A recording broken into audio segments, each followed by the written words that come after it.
Welcome to the Jameson Files. I'm your host, Carrie Weber. Thank you so much for joining us once again for another episode, or perhaps for the first time. However you are watching or listening, we are certainly so glad to have you with us as we continue to bring information and resources and experts to you to help you be as productive, as profitable, and as fulfilled in your dental practicing life as you can possibly be. And today I am so excited. We are coming to you from the Jameson offices in Oklahoma City, and look who I have here. Our dear friend and colleague in the dental realm, Lois Banta. Lois. So excited to be here, and my first time doing this with you. And a real honor, very exciting, and I'm sure we'll share a few giggles. Maybe so. We just need to try and keep ourselves under control. We'll see. I don't know. We'll try. There are no rules in this. So, I'm just so glad to see you face to face, to have you in the room with me, and just excited because Lois is with us. Surprise to surprise, because we have collaborated together and we have Lois as a guest educator and presenter on the Grow Pathway that is launching as we speak, on the very popular and needed topic of how to navigate PPO relationships in your practice. And just going to be a phenomenal resource for all of you that are on Jameson's Grow learning platform. Very excited to share your knowledge with the members of Grow. But today we're going to dip our toe into that topic a little bit because it only seems right to keep carrying forward the conversation that we've started here about PPOs, how to navigate those relationships, how to make healthy decisions about your relationship with PPOs in your practice. Do you have one? Do we need to perhaps step out of one? Do we need to do something different in the months and the years to come to help you in your pursuit of your ideal practice vision? Really, that's what it all comes down to. It's such an important decision to make. And I will tell you, one of the most difficult decisions that practices make in our industry. It's scary. There's a lot of thought that has to go into it, and if you don't do it the right way, you could lose all your patients. So it's a pretty serious topic right now, especially now with the insurance reimbursements being lowered across the board with many of the plans, and so the practices are taking a really big financial hit. So it's really time to consider where you are in that relationship and where you really want to go. It's interesting because you've been speaking, consulting, educating dentists and teams for 23 years. Long time. Jameson has been in the industry as a company for 32 years. And over those years, my goodness, the landscape has really, really changed. And for those of you out there listening that haven't been in the industry this long, you may be like, oh, you lucky dogs, what was it like back in the day? But, for now, what we're seeing is this continuous shift, and truly, two paths diverged in a woods, and what path are you going to take? And it really has to come down to what I love that you say as a part of the pathway that we just recorded with you is, it really has to align with your why. Yes. You have to be very passionate about why you're making the decision. As soon as you can wrap your heart around your why, the decision becomes fairly easy, but you still have to pay very close attention to the process in making that decision. But ultimately, back in the day when insurance was even invented, I think that was the 70s, insurance, there really weren't were in-network plans. It was just insurance coverage, and it typically covered most of the patient's dental care for a 12-month period. And now those maximums haven't changed, not because of the insurance industry. It's because of employers' budgets not wanting to pay high premiums for those benefits, so the maximums don't change. But the cost of that dentistry has changed greatly. So somewhere along the line, there became this process of, well, if you become an in-network provider and you make a contractual deal with us to lower your fee-for-service fee, you'll be able to get more patients. And so it really was used as an avenue to acquire more patients. but it became the beast. What was a really great idea, and maybe is still a great idea for some practices can manage it very, very well. But the ones who are really getting caught off guard and caught by surprise with the insurance industry lowering reimbursements and increasing adjustments have really taken a hit in the pocketbook. And that's when it becomes a really important decision. Where's your tolerance level? When is it time? Okay, so now you've made the decision, it's time, but oh no, how do we do it?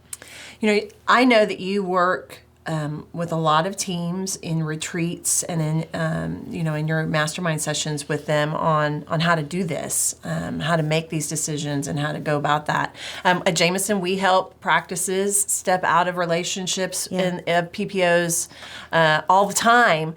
But I think you and I both know that sometimes that process and that buy-in and releasing the fear of the what if with practices can be very difficult. Yes. What's some of the pushback that you see and experience that you've overcome with practices? Let's bust some myths here, right? Of what may be preventing practices from making really healthy decisions about this. It's the noise that plays in your team's heads, where they're very, very sensitive to what they feel the patients want and need. So it's a perception. So that you're going to get the pushback when the team has a general perception that it's going to cost the patient a lot more money. So one of the myths is it's not going to cost the patient a lot more money. Insurance reimbursement typically increases when a dentist changes the relationship with how they work with them. So they're no longer in network. So they've removed the barrier of having to charge a lower fee. They charge the fee for service fee. Typically, the reimbursement will catch up to that fee-for-service fee. So that's one of the myths, is that your patient's out-of-pocket expense isn't going to go up by the amount. That's the hesitancy, by the amount that the practice is writing off.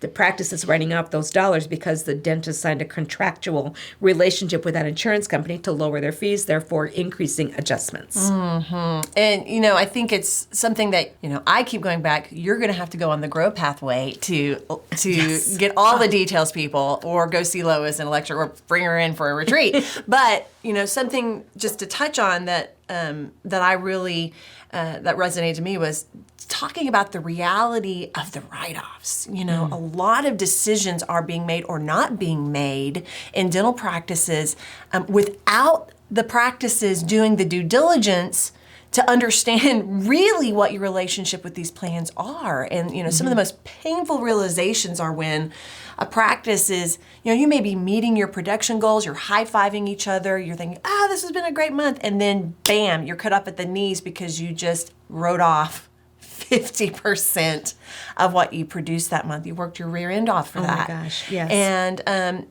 that was really, you had some really aha moments in that part of your presentation that I know that you teach on the regular. Yeah, I mean, the twofold analysis is analyzing all the data of production collections and adjustments. But then if you're going to dig a little deeper in it and really analyze the by code adjustment percentage, most practices realize that they're struggling when the doctor goes to pay the bills at the end of the month and suddenly, hey, we've produced all this money. How come I don't have enough money in my bank account? Because they haven't really gone in and done a deep dive as to which plans they're adjusting the most dollars off on and which ones are not allowing the benefit when the benefit should be there. It puts the practice in a position, kind of a hypothetical position that the team tends to adopt. So it's like the action causing, the thing causing how to react to everything based on inaccurate data. So the team starts having these conversations with the patients on, oh, you can't do this or you can't do that. Your insurance doesn't allow it. And then the practice is at risk for diagnosis and treatment plan discussions based on what the insurance does and doesn't cover, which of course is not in the patient's benefit. It's almost, I would equate it to like a scare tactic. And that then drives the mindset. And that's where you're going to get a lot of pushback from the team with that mindset, because they're so entrenched in what insurance will and won't cover, what maximums are going to happen, and when they're maxed out or whether there's a deductible. It drives the conversation instead of letting the practice drive the conversation with what is truly in the patient's best interest. And it was interesting. I was just kind of reminiscing back just then of at the last ADOM conference, I was on a panel and you were the moderator of the panel. And I always say, why don't they just put all the insurance speakers and experts on the panel? Because the questions are always about reimbursements or being in network or changes that are being made to the agreements.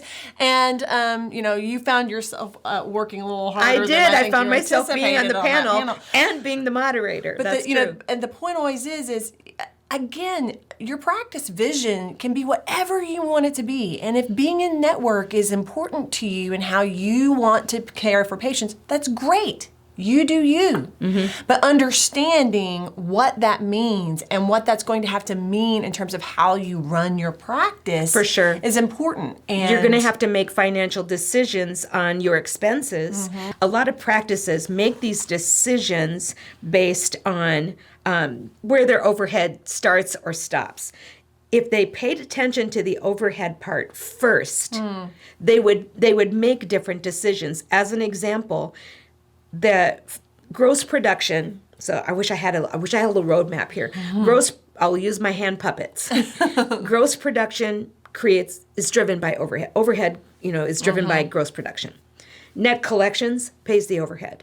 So when the gap gets bigger because you're writing off more dollars, you're not putting as many dollars in the bank, but your expenses are actually going up because you have to do more dentistry in less time. That's what the average practice thinks. Well, I'll just do more dentistry in less time and then it'll be fine. But the more dentistry you do in less time, the more times you're turning a room around, the more times you're using your sterilization equipment, the more times you're using your instruments, the more products you're using, the longer sometimes you have to have your hours. Well, all of that is overhead.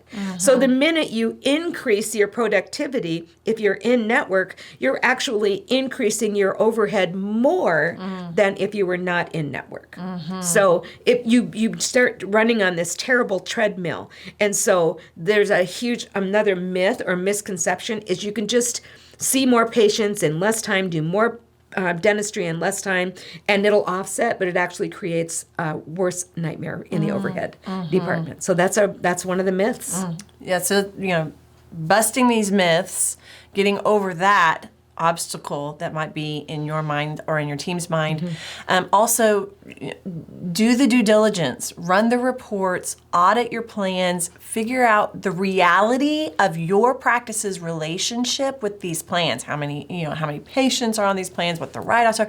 Do your homework so that no matter what the decision it is that you make, it's an educated decision and it's a decision based upon the reality of your practice numbers. Right. When you know the real numbers, you can make informed decisions. Yes. If you are guessing what the numbers are, you're going to be wrong 100% of the time. Lois, to kind of shift gears a little bit, something, you did some really great, you do some great education on how to execute a strategy if you want to go out of relationship with a plan, and the steps to take and so on. But something, that might be challenging for practices, I would feel, is consistency in executing that plan and strategy. So what would be some recommendations or some advice you would give, or places in the day or the week or whatever, to keep a team on? Let's say they decided they are going to go out of relationship with some plans. Okay. And the strategy, the process is in place. How do they stay consistent in executing that process? Well, the secret to that, and I happen to know that is the Jameson philosophy as well, is to have a really good, effective morning huddle to introduce the starting of the management of changing that relationship in your morning huddle. So what does that mean by that? You identify the key patients who may have those plans. Let's say you've decided to change your relationship.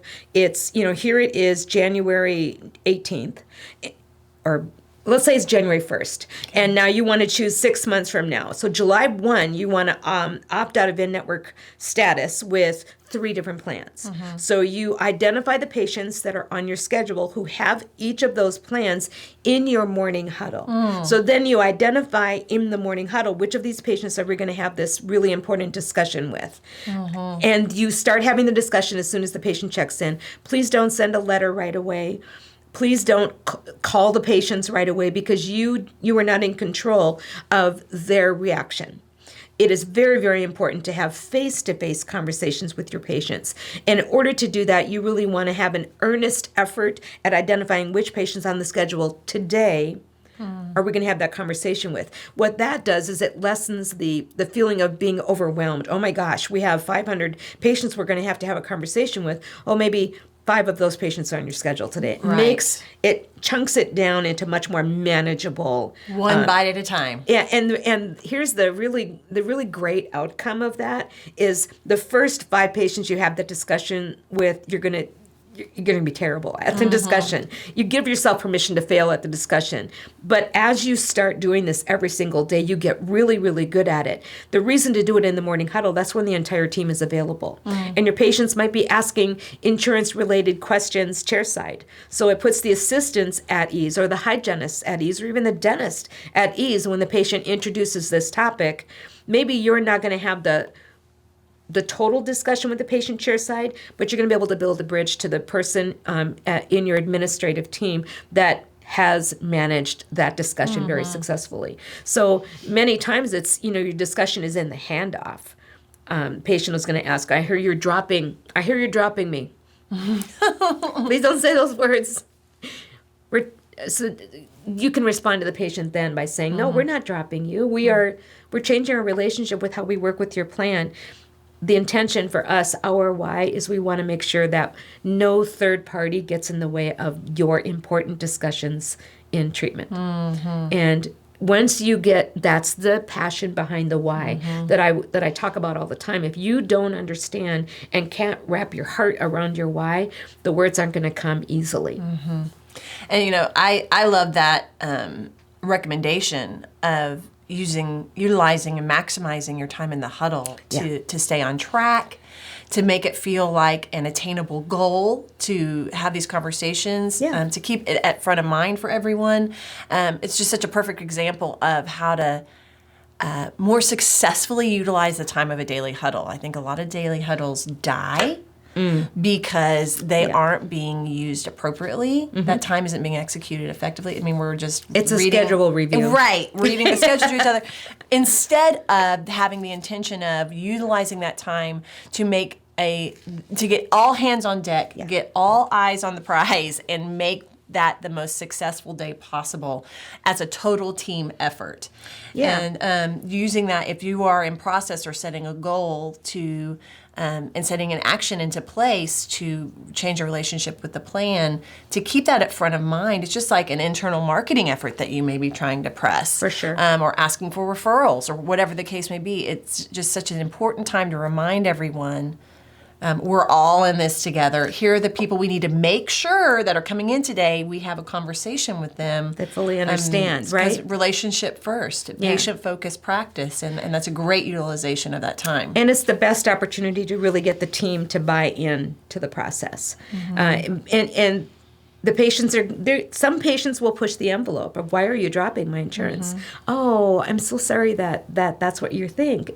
We're not. We are just getting, we're letting the third party not influence our discussion. So we've changed our relationship with how we work with that insurance. And always, always ask, what questions can we answer for you about this? Because if you honor the patient in that way, they won't leave you for the wrong reasons. For the wrong some patients are going to choose to exit your practice, but you really want to make sure that you have a good backup plan of helping them back into the practice, the good ones. So, for those of you that are perked up and are like, okay, this was the pep talk I needed to hear. Remember, get really solid on your why, your practice vision, make the decisions based upon what's best for you, your practice, your patients, and your entire team will be able to stand firm and be confident in that decision in those conversations. Work on those conversations, those communication skills. Lois does a great job of giving recommendations and verbal skills of how to do that. Make the decision based on the evaluation of your practice numbers, make those educated decisions once you've done that work.